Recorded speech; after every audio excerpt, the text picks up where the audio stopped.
देखिए भाई, आप इंस्टाग्राम की यूट्यूब पर लिंक जोड़ना चाहते हैं तो पहले इंस्टाग्राम खोलो, फिर अपने ग्रुप पर जाओ,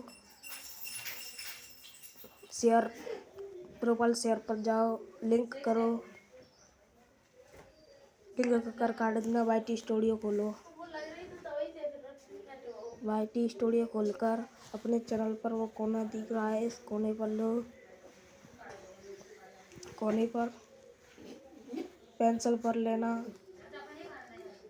फिर जा फेसबुक और इंस्टाग्राम लिंक ड्रेस पर जाना, टाइटल जोड़ दो, कौन सा जोड़ना चाहते हैं इंस्टाग्राम में, या यूआरएल लिंक जोड़ दो इंस्टाग्राम की। आगे अब टाइटल इंस्टाग्राम डाल दो, फिर इसे हो गया, इसे डाल देना, उससे तुम्हारी इंस्टाग्राम लिंक यूट्यूब पर जुड़ जाएगी। ओके, हमारी वीडियो को लाइक करना, सब्सक्राइब करना।